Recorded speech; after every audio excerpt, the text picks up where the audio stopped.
बिस्मिल्लाहिर्रहमानिर्रहीम। अस्सलाम वालेकुम नाज़रीन, आप यूट्यूब चैनल देख रहे हैं। मैं इमरान खान हूँ। जो सबसे अहम खबर है वो अब से थोड़ी देर के बाद डेवलपमेंट होने वाली है। जब आप ये वीलॉग सुन रहे हैं या मैं सुबह के वक्त रिकॉर्ड कर रहा हूँ, इमरान खान साहब के दो केसेस जिनके अंदर वो जेल के अंदर बंद हैं, उन दोनों केसेस की अपीलें आज इस्लामाबाद हाई कोर्ट में लगने जा रही हैं। ये बहुत इंपॉर्टेंट है। बड़े लंबे अरसे से, यानी साल से ज़्यादा हो गया, इमरान खान साहब और उनके वकला कोशिश कर रहे हैं कि इमरान खान साहब के केसेस इस्लामाबाद हाई कोर्ट में लगें।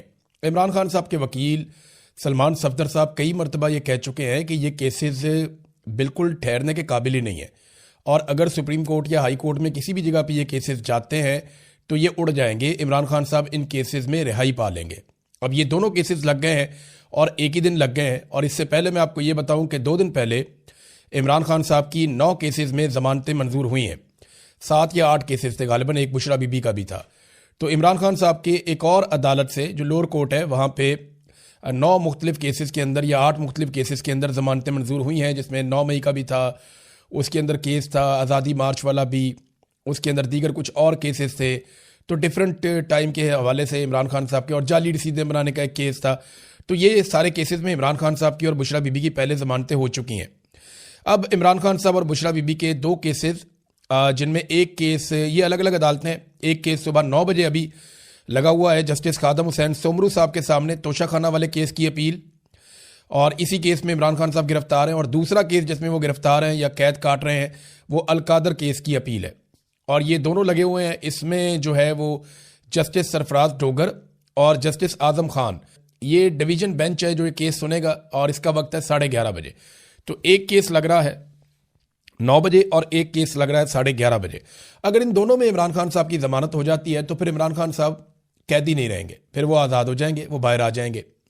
और क्या इनकी ज़मानत हो जाएगी, अभी हम कुछ कह नहीं सकते, क्योंकि ये जजेस कंट्रोल होते हैं कहीं और से। अगर मैं इंसाफ और कानून की बात करूं तो इमरान खान साहब की आज ही ज़मानतें हो जानी चाहिए। आज नहीं हो जाएं तो 1 हफ्ते के अंदर अंदर उनकी ज़मानतें हो जानी चाहिए, और उन्हें फिर अपने घर चले जाना चाहिए आज़ाद होकर। फिर वो अपना इलाज करवाएं, अपनी पॉलिटिक्स करें। लेकिन यहाँ जो दिखाई दे रहा है कि आप कुछ प्रिडिक्ट नहीं कर सकते, क्योंकि अदालतें कंट्रोल में हैं एजेंसियों के, और एजेंसियां जो फैसला करेंगी उसके मुताबिक ही चीज़ें होती हैं पाकिस्तान में। अगर इंसाफ और कानून के मुताबिक हों तो ये केस लगते ही बहुत पहले इमरान खान साहब रिहा हो जाते। अब उम्मीद तो ये की जा रही है कि किसी दिन पाकिस्तान की एस्टेब्लिशमेंट को होश आए और वो ये गंद मारना बंद कर दे और जजों के ऊपर दबाव डालना बंद कर दे, तो फिर मेरिट के ऊपर इमरान खान साहब की रिहाई हो सकती है। और अगर इन 2 केसेस में इमरान खान साहब की फ़र्ज़ करें आप ज़मानत हो जाती है या उन्हें रिहा कर दिया जाता है, तो फिर किसी और केस में इमरान खान साहब को अंदर रखा जा सकता है। तो ये तो डिपेंड करता है पाकिस्तान की मिलिट्री एस्टेब्लिशमेंट पे, वो कितना दबाव महसूस कर रही है। देखिए 3 तरह के दबाव है एस्टेब्लिशमेंट पे। एक बात तो मैं आपको क्लियर कर दूं, जिस वक्त इमरान खान साहब की ये आंख का मसला उठा था ना, तो उस वक्त पाकिस्तान की मिलिट्री एस्टेब्लिशमेंट में बहुत खौफ फैल गया था। वो बहुत परेशान थे और बहुत सारी जगहों पे बहुत सारे अहकामात भी जारी किए गए थे। उन्हें लगता था कि पाकिस्तान अचानक बांग्लादेश बन जाएगा, लेकिन पाकिस्तान तहरीक इंसाफ के साथ जब उन्होंने रब्ता किया तो तहरीक इंसाफ को बेवकूफ़ बनाने में वो कामयाब हो गए। ये तो पाकिस्तान तहरीक इंसाफ के अपने लोग भी कह रहे हैं, इमरान खान साहब की फैमिली भी अब कह रही है कि इन्हें चक्कर दिया गया है। हालांकि वो शफकत अहवान साहब जो गिरफ्तार हो गए थे वो भी ये कहते हैं कि शरीफ लोग थे, बैरिस्टर गौहर और अल्लामा राजा नासिर अब्बास वगैरह। तो इन लोगों को जो है वो चक्कर दे दिया मोहसिन नकवी वगैरह ने, और फिर टाइम बाय कर लिया। और जब उन्होंने देखा कि पाकिस्तान के अंदर ये कोई तहरीक खड़ी नहीं कर पाए और वो एक मोमेंटम जो बन सकता था एहतजाज का, वो कुछ भी नहीं हुआ पाकिस्तान में, तो उसके बाद फिर उन्होंने चीज़ें नॉर्मलाइज कर दी। इतनी नॉर्मलाइज कर दी कि बड़े आराम से एक दिन रात को इमरान खान साहब को अस्पताल लेकर आए, लाकर इमरान खान साहब का जो आंख का ट्रीटमेंट करवाया, उनके बाकी टेस्ट किए और वहाँ से लेकर चले गए। अब दबाव एक तो पब्लिक का है कि किसी वक्त भी पब्लिक अगर खड़ी हो जाती है तो एस्टेब्लिशमेंट के ऊपर एक दबाव रहेगा।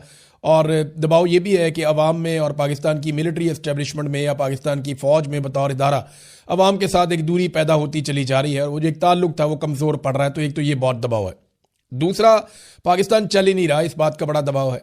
फिर बाहर से भी पाकिस्तान पे लगातार दबाव आ रहा है। यहाँ बरतानिया के अंदर 5-6 जो अरकान हैं उनके पार्लिमान के अंदर उनकी ये मसला उठाया गया, और वहाँ हाउस के अंदर इसके ऊपर तकारीर हुई, बाकायदा उनके मिनिस्टर ने बात की, बाकी लोगों ने बात की, और उन्होंने कहा पाकिस्तान के अंदर ह्यूमन राइट्स की वायलेशंस हो रही हैं, पाकिस्तान के ऊपर पाबंदियां लगाई जाएं।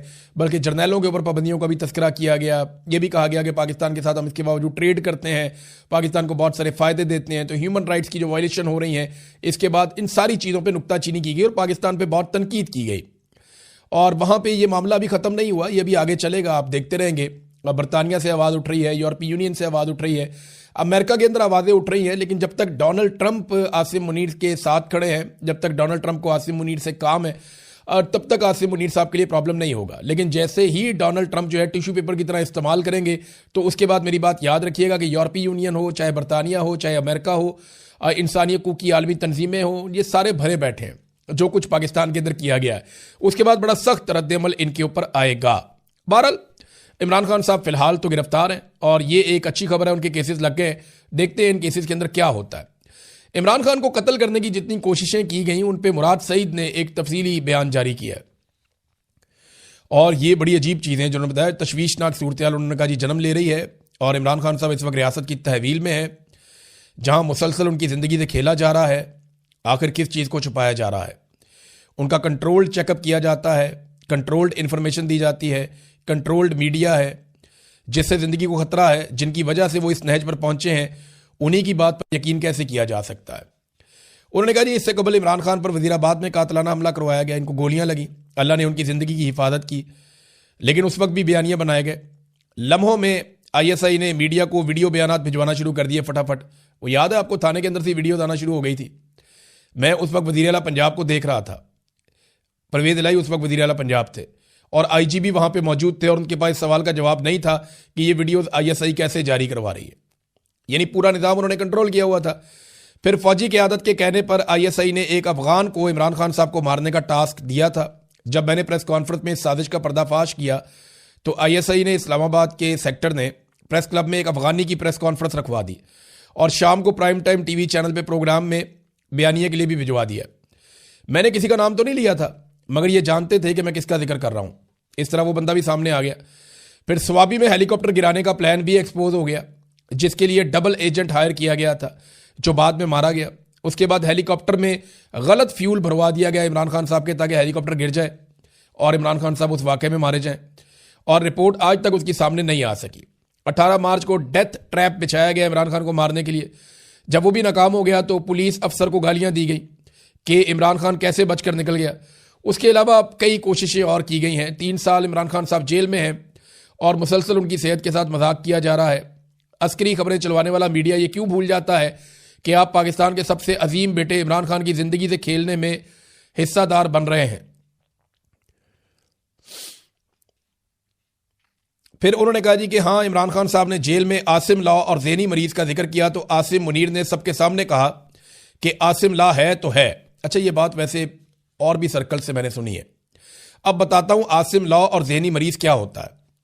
इसी गुस्से में डी चौक में खून रेजी की गई और इकबाल जुर्म करते हुए यह भी कहा गया कि संगजानी से आगे मत बढ़ो, क्या उखाड़ लिया, सिर्फ हमसे लोग ही मरवाए ना, फिर कोशिश करें इस्लामाबाद आने की, इस मरतबा अटक पुल पर खड़े होकर मारेंगे।